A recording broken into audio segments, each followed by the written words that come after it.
La emisión está comenzando. Todos los asistentes están en modo de solo escucha. Hola, ¿qué tal? Hoy vamos a iniciar una videoconferencia que tenemos el placer de tener entre nosotros a don Luis Jiménez.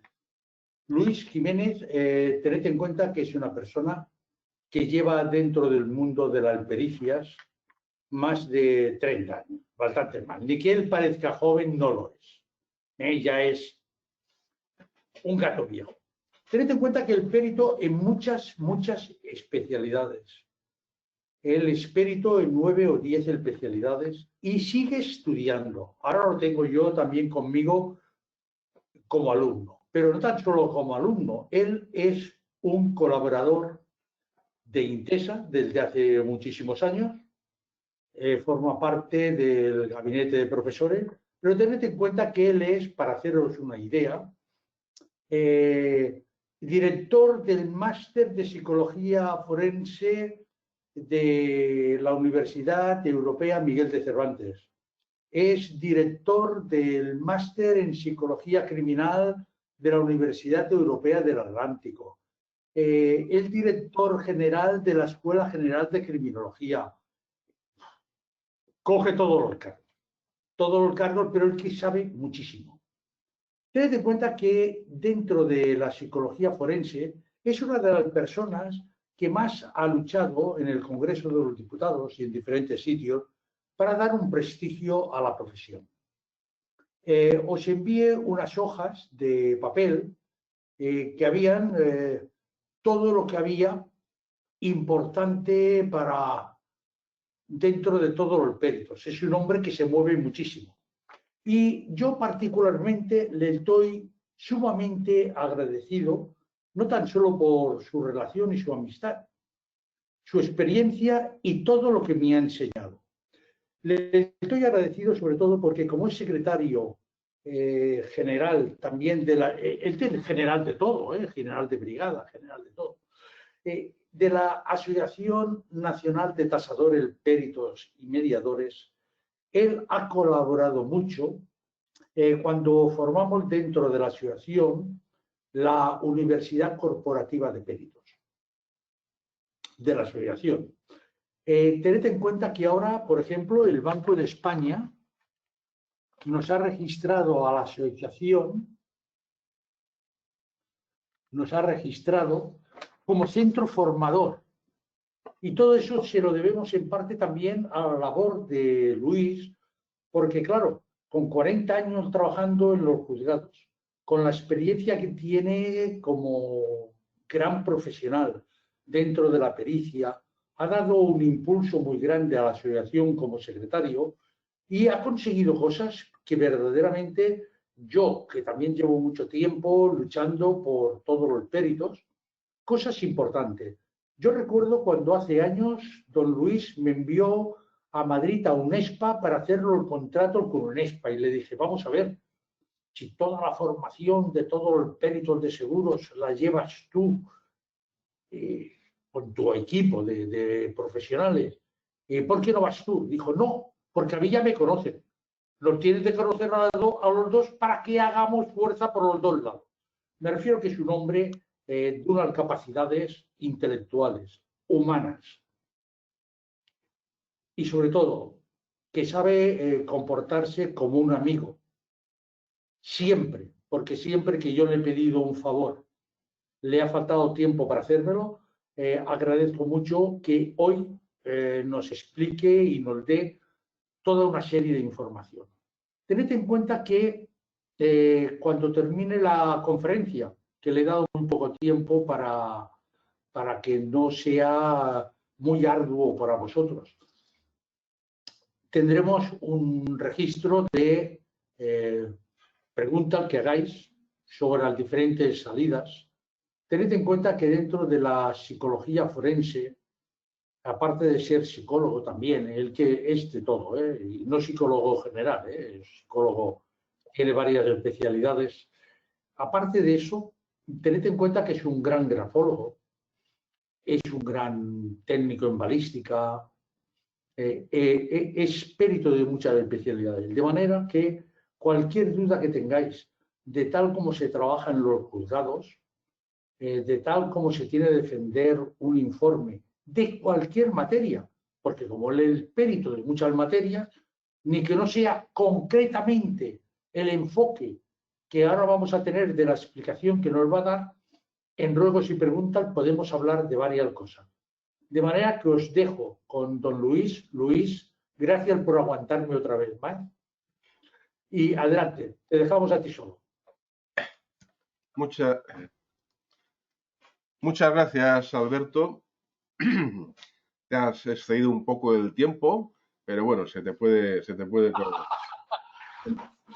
Bien. Después de este rollo infumable, vamos a empezar ya con la materia que nos ocupa, que es hablar sobre el informe pericial en psicología forense. Bueno, vamos a ver. En primer lugar, hay que situar un poco el contexto de este informe de psicología forense, ¿no? Para ello debemos remitirnos, pues como siempre, a la ley. En este caso, por una parte la ley de enjuiciamiento civil, por otra la ley de enjuiciamiento criminal, ¿no? Las leyes procesales. En el artículo 340 de la ley de enjuiciamiento civil nos habla de las condiciones de los peritos. Nos dice que los peritos deben poseer el título oficial que corresponda a la materia objeto de dictamen y a la naturaleza de este. Y si se trata de materias que no están comprendidas en títulos profesionales oficiales, habrán de ser nombrados entre personas entendidas en aquellas materias. O sea, es la clásica distinción entre la que hay en las leyes procesales entre lo que son las pericias que afectan a profesiones que están respaldadas por un título oficial y otras pericias que no tienen un título oficial detrás porque no existe. Y entonces lo que hace falta es saber de eso, haberse formado de alguna manera.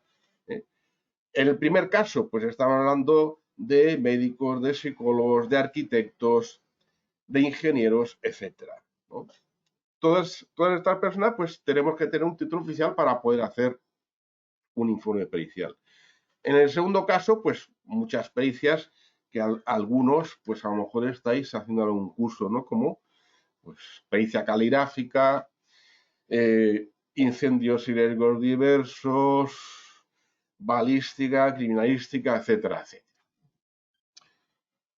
El artículo dice que también se puede solicitar dictamen de las academias o instituciones culturales y científicas que se ocupen del estudio de las materias correspondientes al objeto de la pericia, ¿no? Por eso, pues muchas veces los juzgados pues, se dirigen o bien a los colegios profesionales, a las asociaciones profesionales, etcétera, etcétera. La ley de enjuiciamiento criminal, por otra parte, nos habla de que los peritos pueden ser o no titulares. O sea, y dice, son peritos titulares los que tienen título oficial de una ciencia o arte cuyo ejercicio está reglamentado por la administración.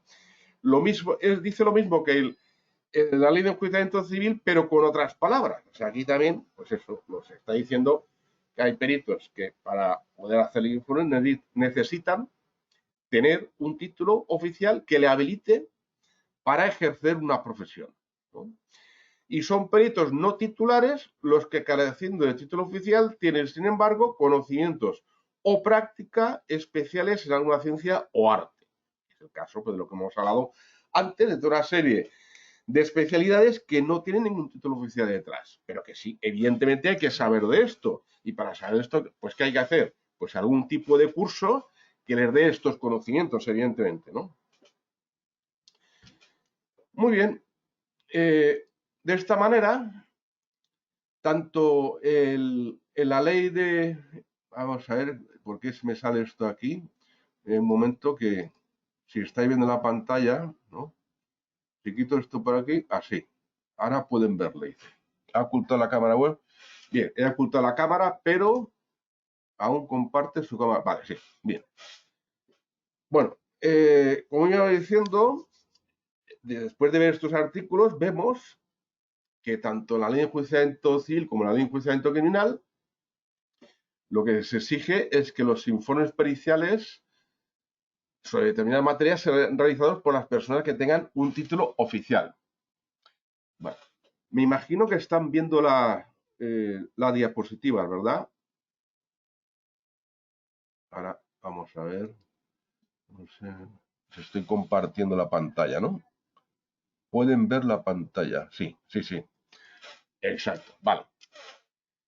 De tal manera que de aquí hay que deducir de forma clara y meridiana que para poder hacer un informe psicológico forense, la primera condición imprescindible es tener un título oficial que habilite a esta persona para poder practicar la profesión de psicólogo. Esa es la base. Una segunda condición, una segunda parte, que aunque de momento todavía no está prevista la ley, pero que por supuesto es evidente, es que el psicólogo sepa realizar informes psicológicos forenses. Bien, aquí alguien podría pensar, bueno, una persona que tiene un título oficial de psicología, pues tiene que ser capaz de redactar un informe psicológico. Porque igual que una persona que tiene un título de médico, pues tiene capacidad para realizar un informe médico, ¿no? Pues esto no es así. Sorprendentemente, esto no es así. Y me he podido dar cuenta muchas veces a lo largo de todos los años que llevo enseñando este tipo de docencia de posgrado, los másteres en psicología criminal y psicología forense. Me he encontrado multitud de veces muchos alumnos que tienen un título oficial de psicólogo y que no saben hacer un informe simplemente de psicología, de cualquier especialidad, ¿no? Esto es para tirarse de los pelos, pero es así. Entonces, ¿qué le vamos a hacer, no? Vamos a ver. Así, en principio, podemos decir que cualquier persona con un título oficial de psicología puede hacer legalmente un informe psicológico forense. No obstante, aunque tengamos una persona que es psicólogo y sepa hacer un informe psicológico clínico o pedagógico o que esté relacionado con la especialidad de trabajo y organizaciones, para poder hacer un informe psicológico forense debe tener además una serie de conocimientos muy específicos que los haya adquirido en algún tipo de especialización realizando algún tipo de posgrado o de máster. Porque si no, pues evidentemente no va a saber por dónde va a coger el toro. Por eso, esta realización del informe psicológico forense necesita de unos conocimientos muy específicos. En primer lugar, hay un aspecto que es fundamental, que es conocer la legislación que afecte al área sobre el que va a informar. O sea, ya sea derecho penal, derecho civil, derecho de familia, derecho procesal, etc. ¿no? Esto es básico. Hay muchos másteres en diversas universidades españolas que le dedican a esto gran parte de su carga lectiva. Casi pues prácticamente el 50% en muchas ocasiones de lo que es los créditos del programa, ¿no? En nuestro caso, consideramos que esto, dado que nuestra proyección es internacional y damos la docencia en prácticamente todos los países del mundo, fundamentalmente en todo el continente americano y muchos países en África, algunos europeos, ¿no? Y pronto incluso es posible que empecemos a hacerlo también en China, cuando nos traduzcan al chino este máster, ¿no?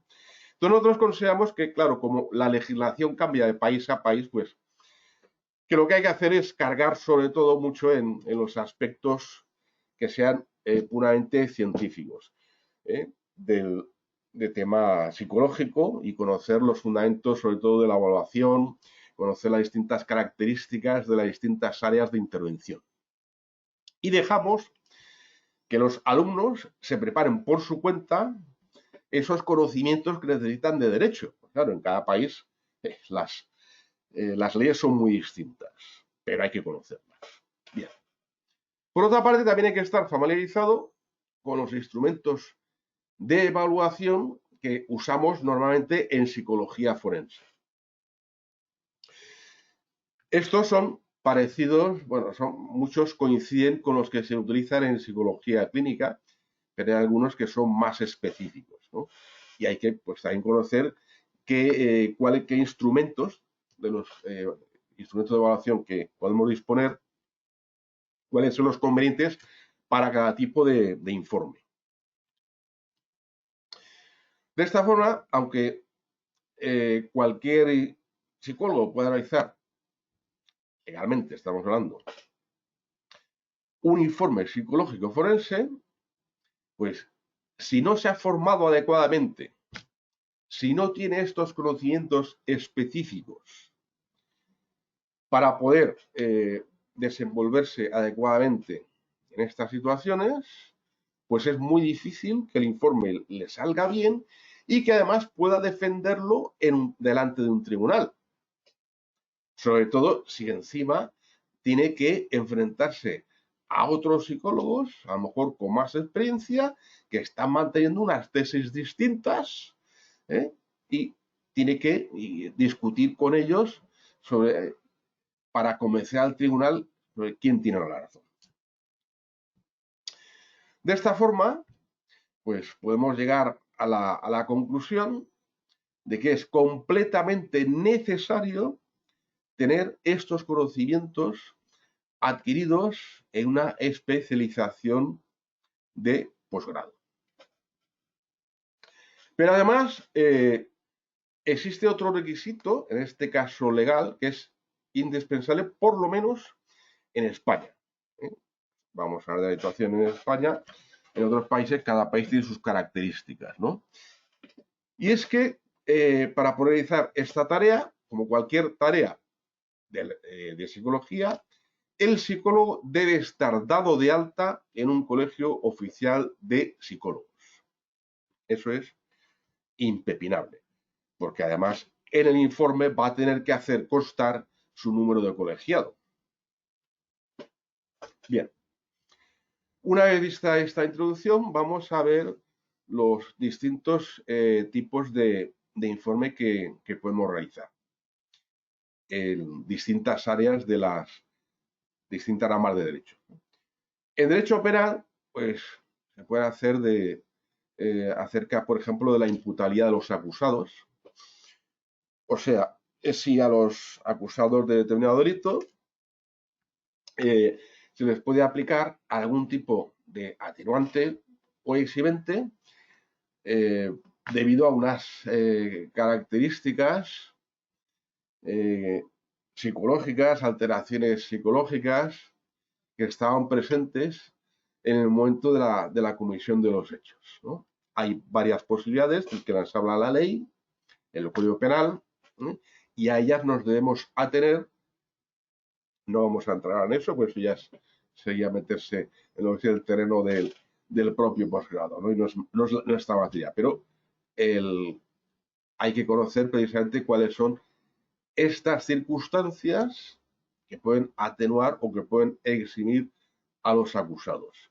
Y al hacer el informe, evidentemente, debemos buscar que nuestra evaluación, nuestro diagnóstico, nuestras conclusiones adopten el lenguaje necesario para que los jueces asimilen esta información y la puedan relacionar con esos artículos del Código Penal. No, por lo tanto, no podemos dar un diagnóstico simple y llano como se hace en psicología clínica con unos tecnicismos que los jueces no van a comprender. Sí, podemos emplearlos, pero también debemos intentar traducirlos a un lenguaje, digamos, legal. También podemos hacer informes sobre la valoración de la capacidad procesal. ¿Qué quiere decir esto? Bueno, en nuestro ordenamiento jurídico, una persona para ser procesada debe estar consciente, plenamente consciente, no tener ningún tipo de enajenación mental, como se dice en términos legales, para que pueda comprender qué es lo que pasa con ella, para que pueda comprender que está siendo procesada y para que sea esté lo suficientemente consciente para que pueda utilizar todos sus recursos de defensa. Entonces, eso es la capacidad procesal. Esto también lo valoramos los psicólogos y también los médicos también hacen, claro. Otra área, otro tipo de informe sería la credibilidad del testimonio. En este caso, pues cuando existe duda sobre el testimonio que realiza un determinado testigo en un proceso y a veces incluso acusados, pues nos pueden encargar que informemos al tribunal sobre la mayor o menor credibilidad de esta persona, de lo que dice esta persona. Evidentemente, no podemos decir que una persona miente o dice la verdad de forma categórica. Podemos decir que probablemente dice la verdad, o sea, nos manejamos unos términos más o menos probabilísticos. No podemos decir al 100% que una persona esté mintiendo o esté diciendo totalmente la verdad. Otra posibilidad, otro tipo de informe es a la hora de evaluar el daño psicológico en las víctimas. Hay que pensar que cualquier persona que es víctima de un delito, aparte de ver lesionada su salud física o su salud económica, ¿no? Pues es bastante probable, y la mayor veces sucede, que también tiene un problema de tipo psicológico. O sea, aparecen, por una parte, lesiones psicológicas que a veces el delito precisamente consiste únicamente en esta lesión psicológica, por ejemplo, las personas que son maltratadas psicológicamente, pues ahí el delito está en esa lesión psicológica. Pero aparte de esto, cualquier tipo de delito puede producir unas lesiones psicológicas y producir alteraciones, depresiones, trastorno de estrés postraumático, etcétera, ansiedad, en fin. Aparte de eso, con el tiempo, cuando se ha estabilizado, pues pueden aparecer también secuelas psicológicas, que eso también lo debemos valorar. ¿Por qué hay que valorarlo? Pues, por una parte, para poder tipificar adecuadamente el delito en el caso de las lesiones y, en el caso de las secuelas, para que el tribunal pueda valorar una posible indemnización. En otro área, el derecho penitenciario, podemos saber hacer varias cosas. Por ejemplo, pues la valoración de los internos que están penados a la hora de que les toque hacer una progresión de grado, o sea, pasar de primero a segundo, de segundo a tercero, o bien de que se les conceda la libertad condicional. Valorar estas características, también ajustándonos a lo que marca el reglamento penitenciario y la ley general penitenciaria, evidentemente, ¿no? En derecho civil, pues podemos ocuparnos en el tema de las herencias, acerca de la capacidad y o la impugnación testamentaria. O sea, podemos informar acerca de una persona, pues tiene capacidad para poder realizar un testamento. Si esta persona no es consciente, está pasando por una enfermedad mental que le nubla la conciencia, etcétera, etcétera, y puede ser influido por otras personas, pues esta persona no puede ser capaz, ¿no? También informes sobre incapacidades totales o parciales. debido a enfermedades mentales. Todos es sabidos, me imagino que una persona que presenta una enfermedad mental grave puede ser incapacitada civilmente. Y entonces el juez le nombra un tutor, que es la persona que debe tomar las decisiones importantes en la vida de esta persona que está incapacitada. O sea, esta persona, por ejemplo, no puede abrir una cuenta bancaria, no puede retirar dinero del banco, no puede firmar contratos, etcétera, etcétera. Y lo tiene que hacer el tutor. También, pues, la capacidad de obrar para cualquier negocio jurídico en un momento determinado que esta persona, pues, presente las condiciones adecuadas. En derecho de familia, también, por ejemplo, podemos actuar haciendo informes de guarda y custodia, en el caso de separaciones de una pareja y los niños que son, pues, menores de edad. Claro, pues si no serían niños, me diréis, evidentemente, ¿no? Pues hay que decidir quién se queda con la guarda custodia, el régimen de visitas, etcétera, etcétera, ¿no? Y a veces, pues, muchas veces la cuestión acaba en peleas después del divorcio, lo que no sean bien. Luego veremos un ejemplo precisamente de este tipo de informes, ¿no? También en el caso de las adopciones, cuando una pareja decide adoptar a un niño, a una niña, pues evidentemente esto se hace mediante un proceso judicial, en el que además del juez interviene el fiscal, el abogado que va por la parte de la familia y también se pide un informe psicológico para valorar a estas personas que quieren adoptar al menor. En derecho social laboral, pues también podemos hacer informes sobre incapacitaciones, evidentemente a nivel psicológico, cuando hay enfermedades mentales, invalideces, también tipo de enfermedad mental, informes también sobre acoso moral en la empresa hacia el trabajador, cuando al trabajo le hacen el típico moving, que se llama, pero es acoso moral, vaya.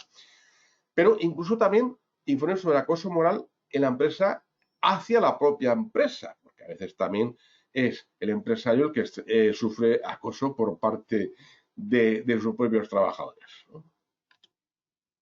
Bien. Estructura del informe. Vamos a ver, una vez visto los distintos tipos, ahora vamos a ver cómo se hace realmente el informe. Antes de comenzar a elaborar el informe, hay que tener en cuenta una serie de aspectos que son muy importantes, que incluye tanto al cómo debemos redactar como incluso aspectos de tipo deontológico. En primer lugar, los psicólogos debemos rechazar llevar a cabo la prestación de nuestros servicios si somos conscientes de que estos pueden ser mal utilizados o utilizados en contra de los intereses legítimos de otras personas, de grupos, de personas, de instituciones o de comunidades. Con esto hay que tener cuidado.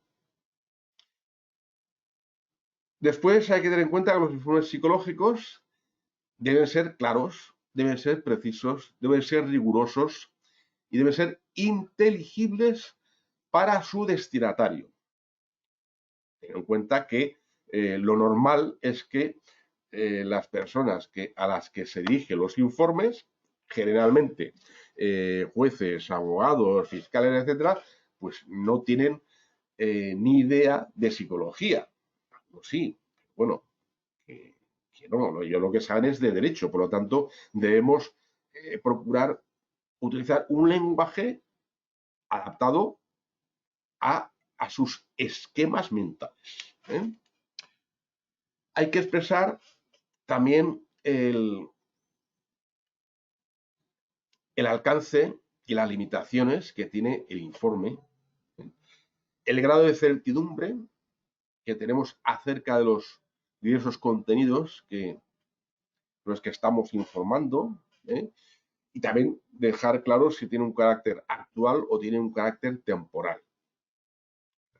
La foto, podemos decir, hemos hecho una foto en este momento, o la foto, hemos hecho la foto de hace 2 años, o si lo que estamos haciendo es una prospección de lo que puede pasar.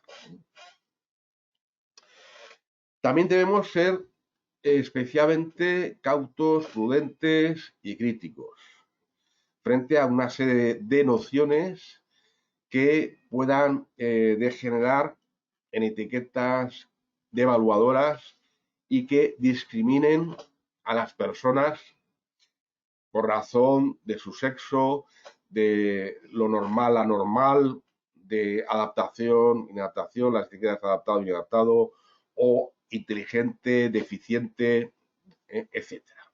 Con esto hay que tener muchísimo cuidado para no etiquetar alegremente y discriminar a las personas. Por otra parte, evidentemente, sin perjuicio de que podamos realizar una crítica científica por nuestra propia característica de personas que estamos dentro del ámbito científico, dentro de nuestro ejercicio de la profesión, hay que procurar siempre no desacreditar a otros colegas u otros profesionales, por ejemplo médicos, que trabajan con los mismos o con diferentes métodos, y evidentemente tenemos que tratar con respeto a las distintas escuelas y tipos de intervención que se manejan en este ámbito y que tienen dentro de nuestro ámbito profesional una credibilidad científica. Bien. Para empezar, hay que tener claro que el título del informe, pues lo más lógico es que sea Informe Psicológico Forense. Es el título más adecuado porque así está perfectamente claro de qué va este informe, cuál es el objetivo y quién lo ha hecho, ¿no?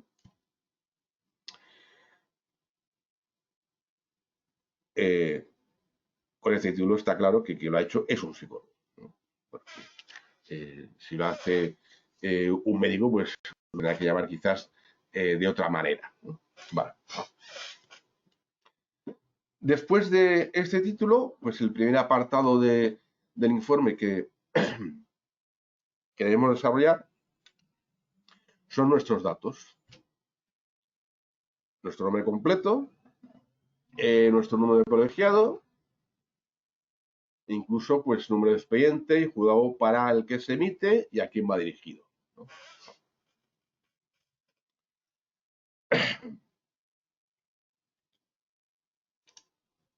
A continuación, explicaremos cuál es el objeto. Una vez presentados, una vez que hemos dicho quiénes somos, pues tenemos que hacer constar qué es lo que estamos haciendo, cuál es el motivo de este informe, qué es lo que pretendemos. Y para esto debemos partir de qué es lo que nos han pedido, ya sea el juez, el tribunal o bien el cliente, que es una de las partes en el proceso. Todo a partir, evidentemente, de una pregunta, de una petición. ¿Valora usted? Dígame que, bueno, en fin, y ahí te pueden pedir, pues, en función del tipo de informe, pues, una información muy concreta. Esa información que nos piden es la que tenemos que trasladar aquí. Otro apartado será en el que expliquemos la metodología, y lo ponemos así, metodología, ¿no? Bien, aquí vamos a explicar cuáles son los métodos que hemos utilizado para evaluar al sujeto o a los sujetos. Hablaremos si hemos realizado una entrevista y las distintas pruebas y técnicas psicológicas que hayamos aplicado, sean proyectivas, sean psicométricas. Aquí es recomendable pues consignar a todas las personas que hemos evaluado y especificar las técnicas que hemos empleado con ellas he indicado también la fecha en la que hemos trabajado con estas personas. Evidentemente, existen multitud de teorías que son válidas, se aceptan válidamente como válida científicamente dentro de este mundo de la psicología. Hay varias teorías, escuelas, métodos. Podemos escoger, adoptar pues cualquier punto de vista, o incluso pues lo más normal es utilizar un punto de vista ecléctico. Pero siempre debemos movernos, por supuesto, dentro de estos medios, dentro de estas teorías, estas visiones que están aceptadas en el mundo científico en general, ¿no? Que hay un consenso científico sobre ellas y no irnos a utilizar técnicas extrañas, raras, que no se aceptan en la comunidad científica. También podemos hacer un apartado que se llama antecedentes, en el que pondríamos los datos históricos, familiares, sociales y personales, y también los que sean relativos al posible conflicto judicial en curso.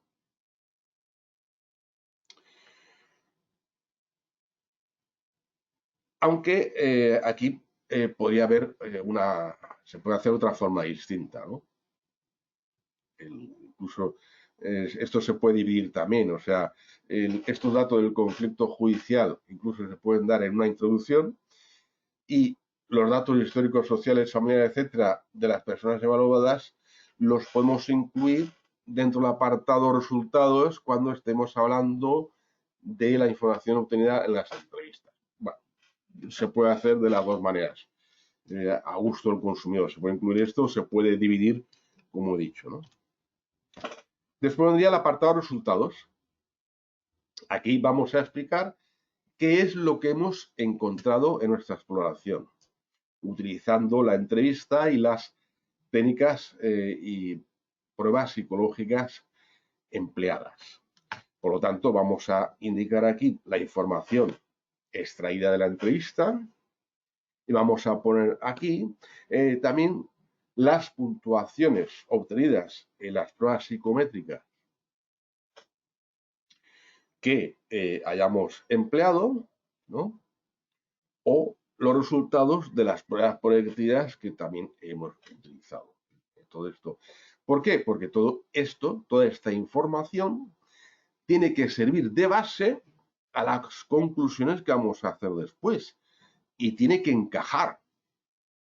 Si decimos que una persona le hemos aplicado un test de inteligencia y nos ha sacado un CI de 102 o 105 y después las conclusiones decimos que posee una inteligencia brillante, pues algo no concuerda. Esto, evidentemente, por supuesto, el tribunal se lo tragará.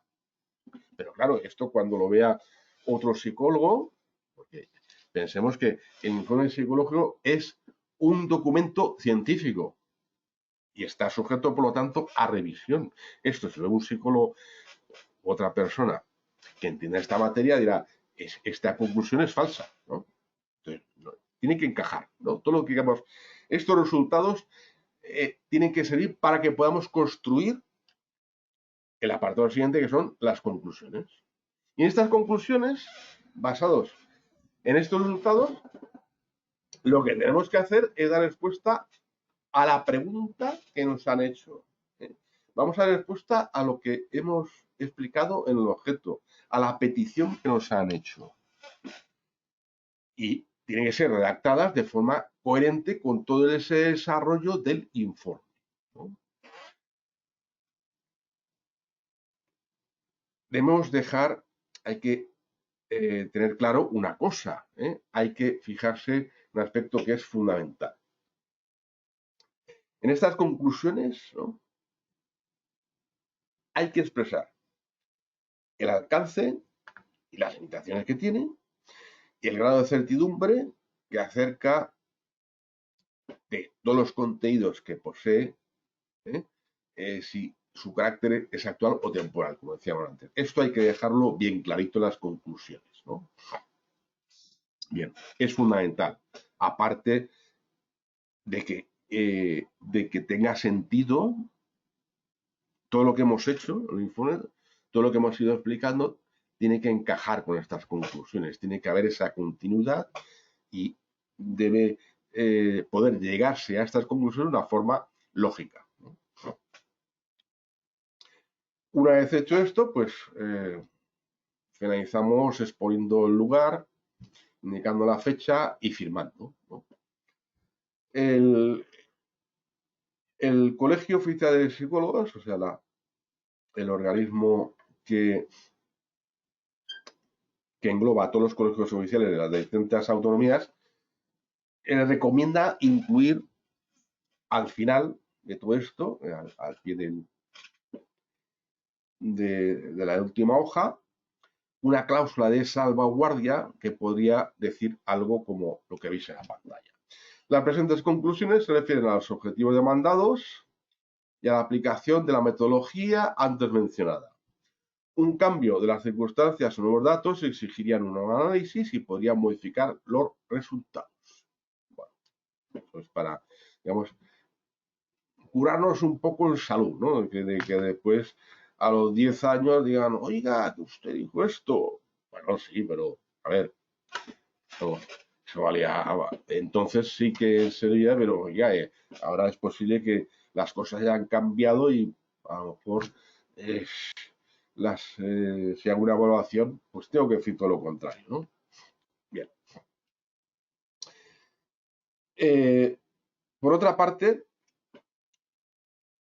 yo recomiendo también, para ser coherente y precisamente debido a la característica que he hablado antes, de que el informe es un documento científico, para que pueda ser revisado por otros científicos, pues lo suyo, lo recomendable, es, una vez hecha la última página, anexar detrás los perfiles que hayamos obtenido en las pruebas psicométricas y el material que se ha obtenido en las pruebas proyectivas. Como sabéis, hay muchas pruebas psicométricas que aparece en una hojita de perfil y que hemos tratado las puntuaciones y ahí tenemos un perfil claramente señalado y en que aparecen todas las puntuaciones, ¿no? Y esto es bastante intuitivo, ¿no? De un vistazo, pues enseguida puedes ver un poco cómo es esa persona, ¿no?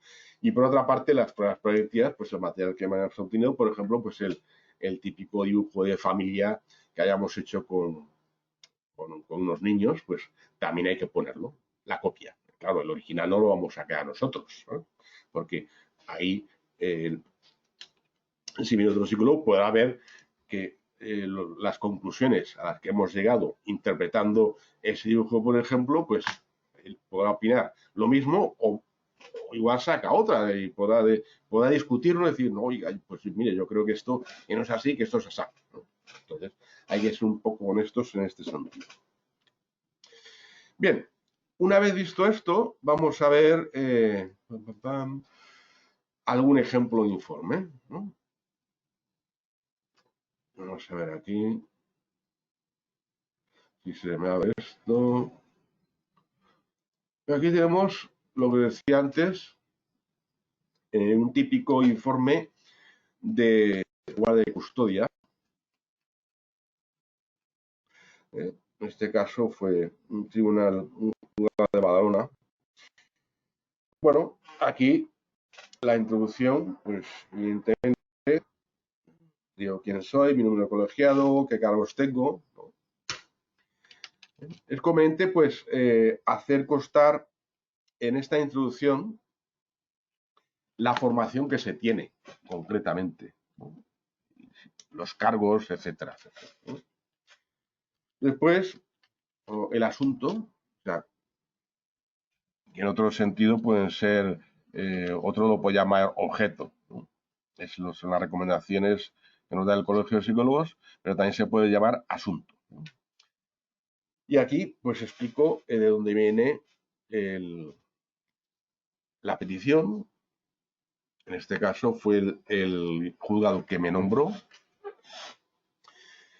y me encargó que informara sobre una modificación de medidas de relación a hijos extramatrimoniales, una pareja que se había separado, ¿no? Había abierto un contencioso sobre el régimen de custodia, ¿no? Bueno, pues pongo, entonces, aquí en el objeto pongo las palabras exactas que me traslada el juzgado en su oficio. El ejercicio de la responsabilidad parental en aras de determinar qué régimen de relación materno-filial deviene más conveniente para las hijas comunes. Bueno, pongo que acepto el cargo, tal, e indico los familiares que tengo que evaluar, ¿no? Que son el padre, la madre y las dos hijas. En otro apartado, explico la metodología que realizo. Las pruebas psicométricas, el 16PF, que le aplico a los padres. Aplico una prueba proyectiva, el dibujo de la familia, a la hija mayor. A la hija menor no se la apliqué porque todavía no tenía la edad suficiente. Entrevista telefónica con las tutoras de las niñas. Entrevista a los dos padres por separado. Entrevista a las niñas. Entrevista también con la logopeda de una de las niñas. Y en estos casos, pues claro, pues una cosa que es habitual, evidente, que es observar en una situación natural cómo interactúan las niñas con sus progenitores. Una parte, la observación de la interacción entre el padre y las hijas del domicilio este, y por otra, pues la interacción de la madre con las hijas en su domicilio, ¿no? Otro apartado con los resultados, el 16PF, del de padre, el de la madre, el resultado de la prueba proyectiva del dibujo de la familia, ¿no? Con las preguntas que hago, las respuestas que me da la niña.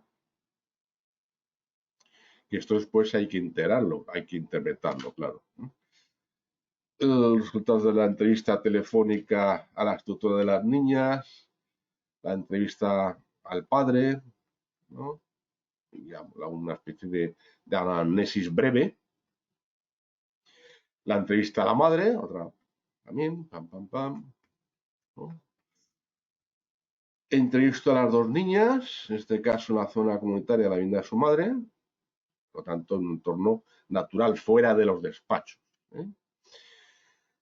Me entrevisto también con la logopeda de la niña mayor, la observación de la interacción con el padre, con la madre, vale. Y después un apartado que es la interpretación de los resultados, que se puede poner a continuación en un apartado de los resultados, o se puede hacer también este apartado distinto o un subapartado. Eso ya va a gustos, ¿no? A mí me gusta hacerlo así, ¿no? A pesar del esquema, pues a mí me gusta hacerlo de esta otra manera. Que a otros les guste poner resultados y después en el mismo apartado ya, bueno, pues es todo esto que decir que tal, vale, no hay ningún problema, ¿eh? Pero a mí me gusta más separar estas cuestiones, ¿no? Bien, entonces hablo de la persona del padre, la persona de la madre. Realizo una interpretación del test de la familia. La observación conductual, qué es lo que he podido extraer de esto, en breves palabras, porque tampoco podemos hacer una tesis doctoral de esto. Y después, las conclusiones y recomendaciones, ¿no? ¿A dónde llegamos, ¿no? ¿Cuál es, en este caso, lo que digo que sucede aquí? ¿Cuál es la foto, ¿no? La foto que le doy al tribunal para explicarle qué es lo que sucede exactamente. Y a partir de aquí, qué es lo que se podría hacer para que las cosas funcionen bien, ¿no? Bien, pues aquí explico las características que puedo observar. Aquí podría llegar a concluir que la madre pues no está mucho por sus hijas, que el entorno que tiene en casa de su madre es menos adecuado que en el casa de su padre, que además, bueno, pues las niñas prácticamente se han criado con la abuela materna, que es la que ha hecho de madre, porque Cristina, su madre, pues nada más nacer, la hija pequeña ingresó en la cárcel, con lo cual estuvo pues prácticamente 2 años viéndolas a través de un cristal, ¿no? Entonces ha habido poco contacto y después, bueno, y el clima que hay en casa de la madre, pues evidentemente no es el mismo, no les hace tanto caso, etcétera, etcétera. Y no hay esa relación de cariño, que he podido observar, o sea, que las niñas prácticamente pues pasan bastante su madre, ¿no? Por lo tanto, a partir de aquí, con esta foto que hemos podido hacer, pues la recomendación que hago es que la custodia sea exclusiva por parte del padre y que, evidentemente, que no deben perder el contacto con la madre y, por lo tanto, pues que pueden empezar a pernoctar en casa de esta madre, fines de semana alternos. Yo, en este caso, recomendaba que una vez que la hija menor cumplía los 6 años, porque esa edad, porque sacarla antes, pues es, digamos, puede ser problemático y hace que la niña pues se desoriente, que tenga problemas, etcétera, etcétera, ¿no? Pero, y al mismo tiempo, pues que también su madre, pues siga llevando a su hija al colegio y que mantenga contacto telefónico, pero claro, es su madre y estas niñas tienen que tener derecho a tener ese contacto con la madre y a tener ese cariño de la madre, y la madre también tiene derecho, pues, precisamente a mantener esa relación, ¿no? Bien. Esto por una parte, bueno, voy a ver a otro y vamos a acabar, ¿no? Porque si no, a ver, este de aquí, ¿este cuál es? Bueno, resumen, en este caso me vinieron clientes y me pidieron si el niño, el hijo de los clientes, si tenía algún tipo de lesión psíquica como consecuencia del acoso escolar que estaba sufriendo. Bien, cogí al niño, le pasé unas pruebas, el CPQ, el EPQ de Eisen, el TAMAI, el CECAT. Por ahí alguien está jugando con un micrófono. Le hice una entrevista, a sus padres también, examinó los informes médicos que tenía, etc., ¿no? Les pongo los resultados, pam, pam, pam, del test, la entrevista, la entrevista a los padres, de la personalidad del niño y, bueno, llegó a un diagnóstico, en este caso el diagnóstico multiaxial, porque en esa época pues está vigente el DSM-4-TR. Y lo hago de acuerdo pues a ese DSM-4-TR y llego a las conclusiones diciendo pues sí que el niño ha desarrollado unos trastornos clínicos, obviamente trastorno depresivo mayor, trastorno de angustia sin agorafobia, ¿no? Que presenta conflicto con profesores y compañeros de clase, ¿no? Y que su índice de... A ver, el que esté jugando con el micrófono, que lo deje, por favor. Que su índice de actividad general está bastante bajito, ¿no? Por lo tanto, aquí la recomendación es cambiar el centro escolar y dar un tratamiento adecuado psiquiátrico o psicológico.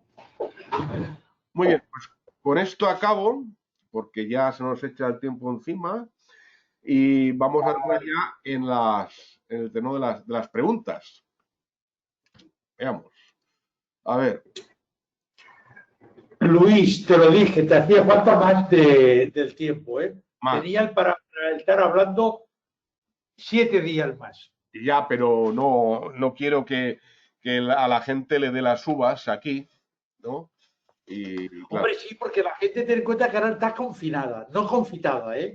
Ya. Entonces, escucharte a ti siempre es un gran placer. Vale, no veo la pantalla negra, no veo nada. Yo te veo a ti. Me ves a mí. Pero yo no veo Sí. a nadie. Yo a ti no te veo.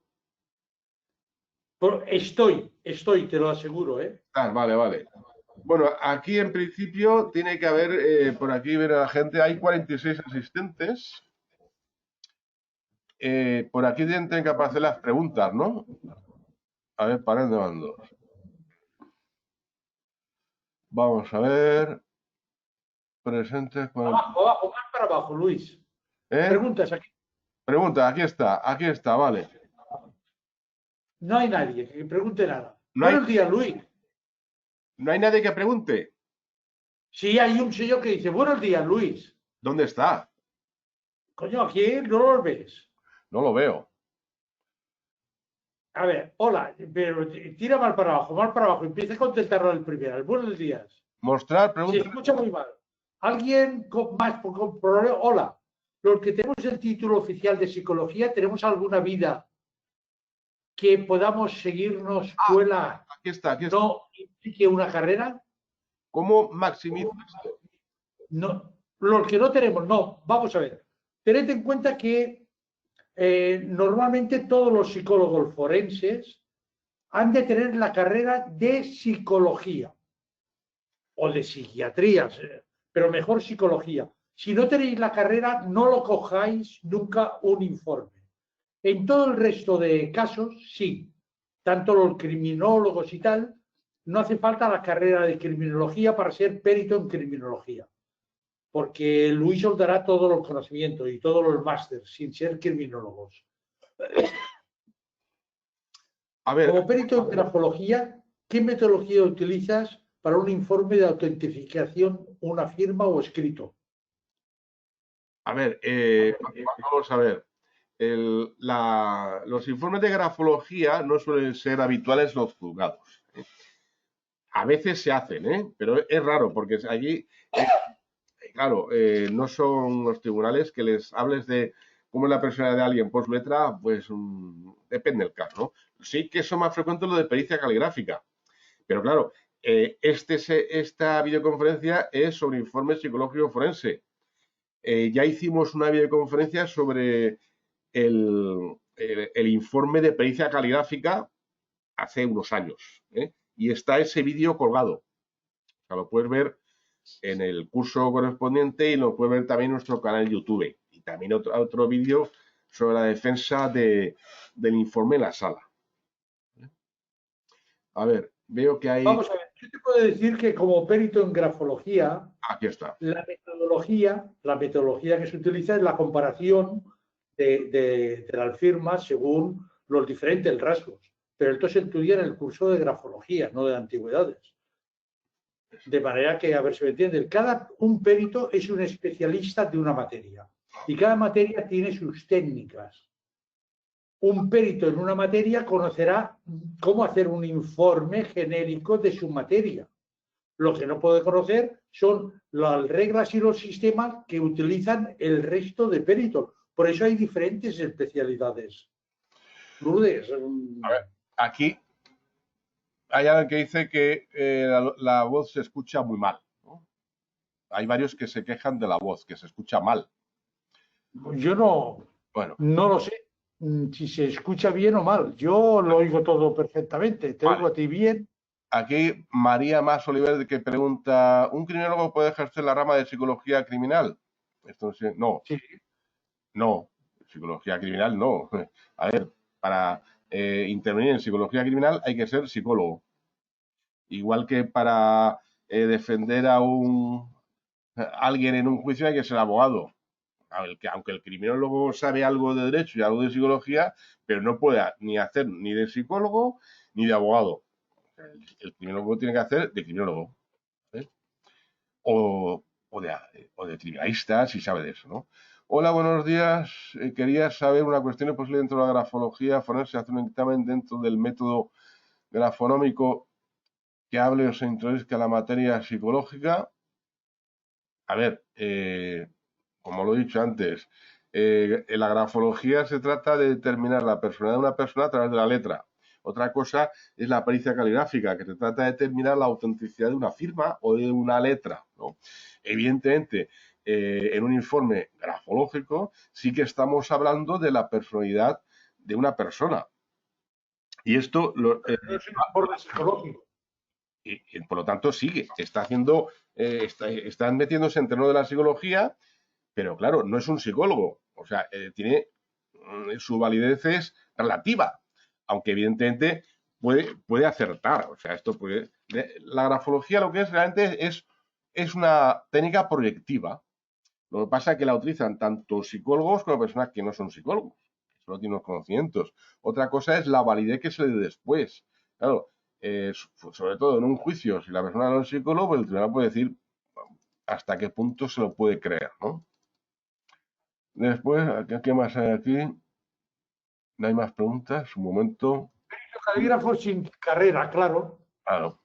Puede ser perito calígrafo sin tener una carrera. Por eso damos certificados de la universidad. Y claro, evidentemente, o sea, el perito Te caligráfico. puedo decir una cosa, que un perito calígrafo, normalmente cuando decimos que una cosa es dubitada o indubitada, no nos preguntan el examen psicológico de la persona, ¿eh? Nos preguntan sobre el estudio cómo se ha hecho de la letra. Exacto, no tiene nada que ver. O sea, la pericia caligráfica es decir, esa firma o esa letra la ha hecho esta persona o no la ha hecho. Y ya está. ¿Es dubitado o indubitado? Nada más. No, dubitado o indubitado no. Se le puede achacar la autoría o no se le puede achacar la autoría. Dubitado e indubitado son otros conceptos, que ahora no vamos a hablar de eso, ¿no? Entonces, para esto no hace falta tener ninguna carrera. Hay que tener conocimientos de pericia caligráfica, que hay que obtenerlos, evidentemente, en un curso, ¿no? Si el curso está avalado por una universidad, pues mejor, miel sobre hojuelas, ¿no? Pero hay que tener en cuenta que no existe titulación oficial sobre esto, solo son títulos propios, ¿no? Aquí hay una pregunta que dice: buenos días, soy psicóloga y criminóloga en Málaga. Me gustaría saber si puede recomendar formación específica en psicología forense en mi provincia o Andalucía.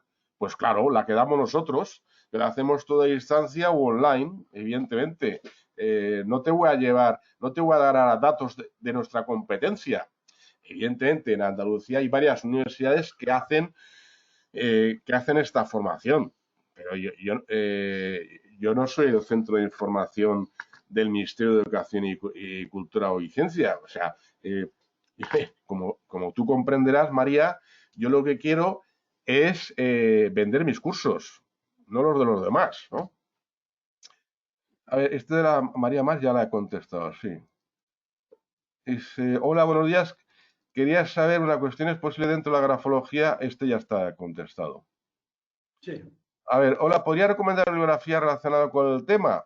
Hombre, sí, pero, a ver, esto se puede recomendar mucha, pero no voy a sacar un listado de bibliografía. Hay muchísima, o sea, no. Si estás haciendo el curso de psicología forense, tienes la bibliografía, la tienes en el propio curso, ¿no? Hola, los que no tenemos el título de psicología, ¿tenemos alguna vida que podamos seguirnos? Escuela no implique una A ver, esto no entiendo. Bueno, de todas formas, como ha salido, pues tampoco le voy a contestar porque tampoco entiendo lo que dice. Intentando de no salirme del tema, es necesario para poder ejercer como perito estar asociado. Para estar en la lista. La asociación te tiene que dar de alta obligatoriamente en los juzgados. Tú no te puedes dar de alta. Claro. Y dependiendo del tipo de asociación, son los servicios que da uno. Una asociación la apuntamos tú, yo y Luis. Ya está. Ahora, lo que falta es saber si tendremos gabinete de abogados, si tendremos un gabinete de asistencia técnica, un gabinete de visado, un gabinete de información. Esto es lo que hace que una asociación sea mejor que otra. El pertenecer a una asociación para actualmente que te den de alta en los juzgados es imprescindible. Vale. La nuestra te da también en compañías de seguros y en Hacienda, claro, porque tiene los contactos y tiene las certificaciones oportunas para trabajar tanto para compañías de seguros como tiene las de eso para trabajar para Hacienda. Otras no.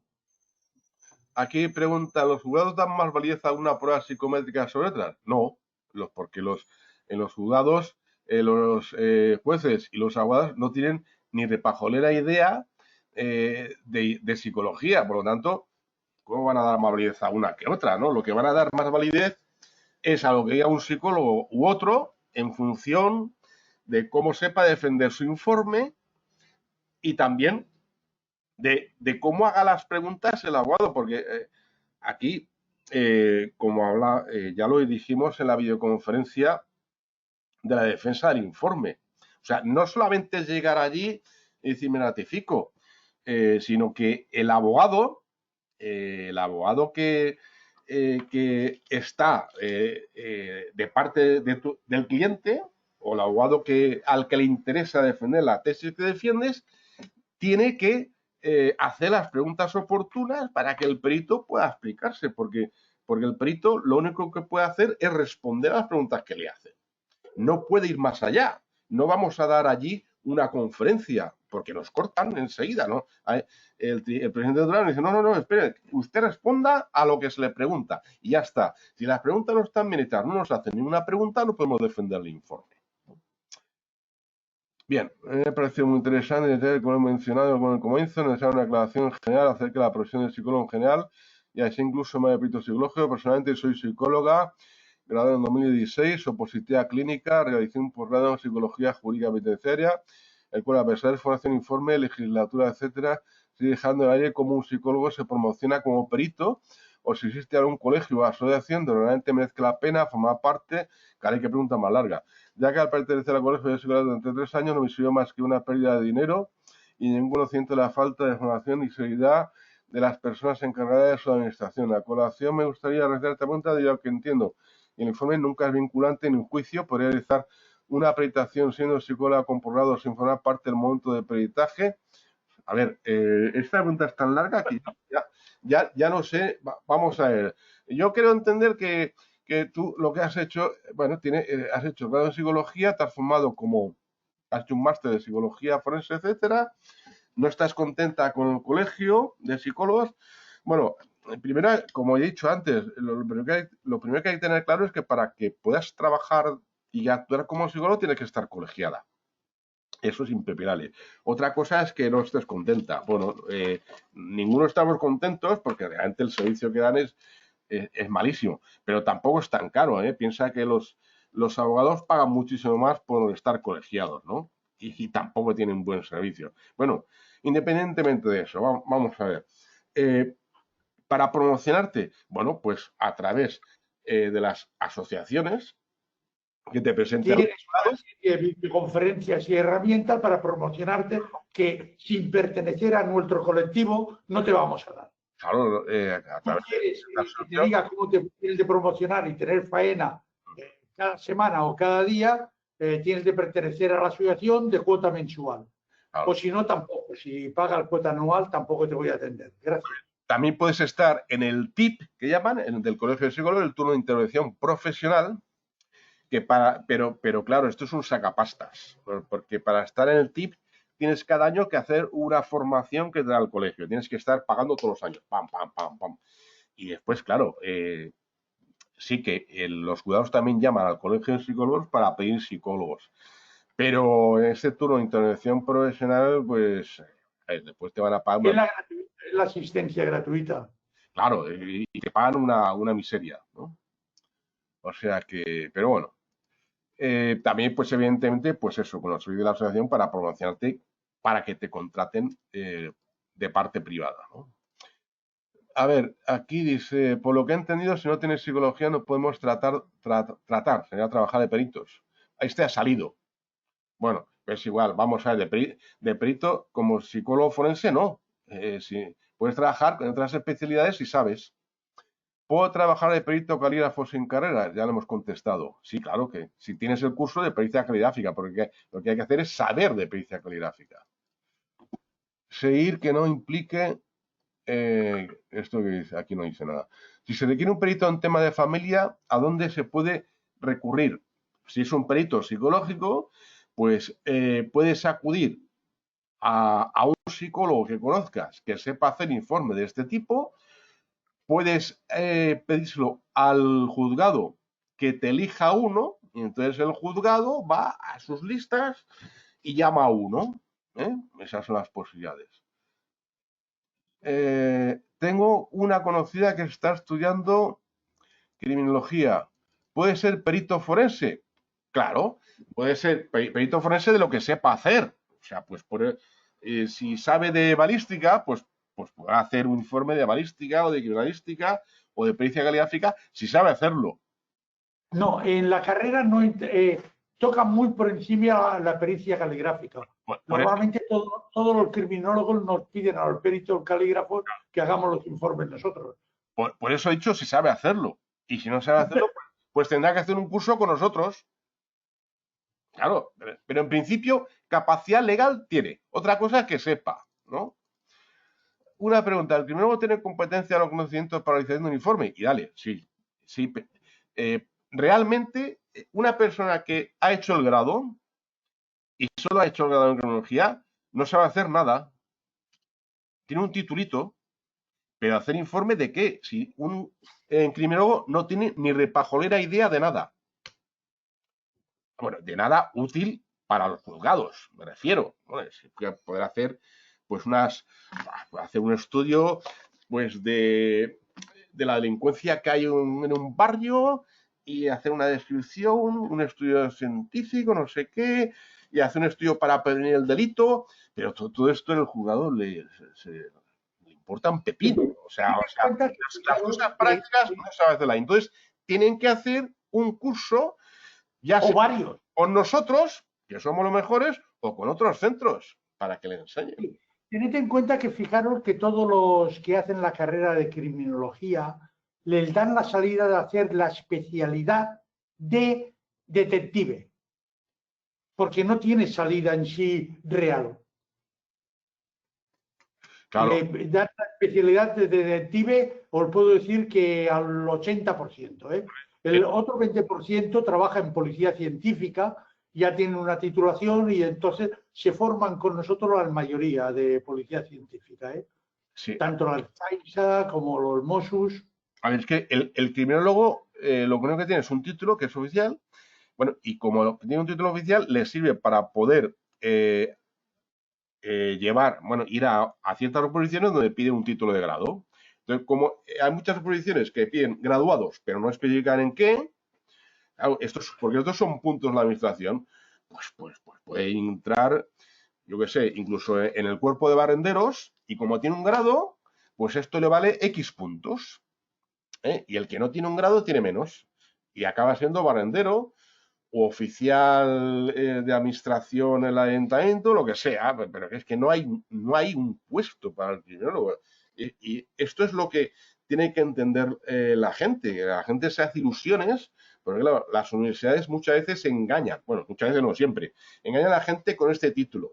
Le dicen, podrás trabajar en justicia, en policía, en prisiones. Mentira, sí, claro, puedes trabajar, porque tienes que hacer una posición y no tiene nada que ver que seas criminólogo. Puede ser veterinario, tiene un grado en veterinaria y puede presentarte a Policía Nacional y como tienes un grado, pues te dan más puntos que el que no tiene un grado. Ya está. Pero por esto no entra directamente a ninguna parte. Es que ni siquiera en prisiones existe un puesto, una vacante de criminólogo. Hace años sí que había la vacante de jurista criminólogo, que la cubrían personas que habían hecho derecho y criminología, las dos. Pero solo criminología no. O sea, y esta vacante ha dejado de existir, curiosamente, en los equipos técnicos. ¿Por qué? Pues no sé. Es que, y encima de que quitan esta vacante, después sacan la carrera de criminología como título oficial. O sea, es algo increíble, pero es así, ¿no? Bueno, para estar en la cárcel te puedo decir que no hace falta ninguna carrera, ¿eh? No, puedes... Te sales a pasear con tu señora y te meten en la cárcel. No, tranquilo. No, tienes que pasearte con la señora, en fin, cuando llegue la policía, insultarles y empezar a pegarles patadas. No, hombre, no seas así, hombre, que tengo muchos alumnos policías, no les pegues. No, pero yo estoy diciendo cómo hay que entrar, cómo se puede entrar a la cárcel. Bueno, también pues haciendo una estafa, cometiendo un atraco. Sin estudiar ninguna carrera, entras directamente en la cárcel. Traficando con droga. Entonces hay muchas maneras. Lleva a la cárcel. Sí, pero no te pagan por esta vacante, sino que estás ahí. Y cobras. No, estás equivocado, se cobras igualmente un tanto diario por estar en la cárcel. Ah, se y cobra. comida gratis y habitación gratis y te puedes relacionar con el resto de presos. Ah, Y tiene el gimnasio y televisión. sí, y hay sexo en las duchas también, ¿no? Sí, señor. Vale. Pues ya está, ¿qué más quieres, no? Nada más. Va, más preguntas. ¿No hay más preguntas?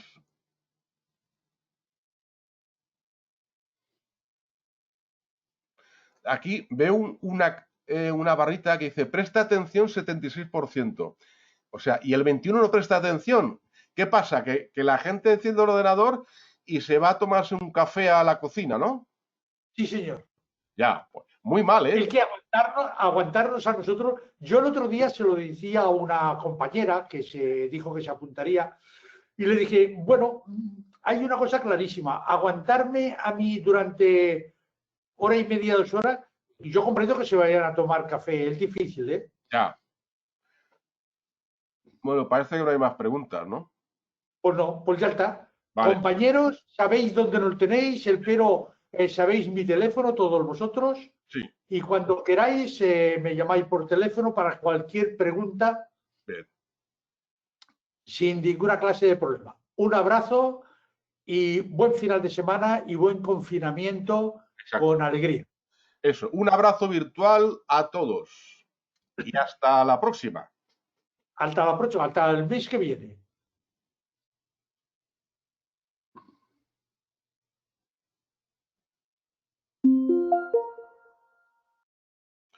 Muy bien. Esta sesión se está grabando, vale. Aquí, ahora qué hacemos aquí con esto.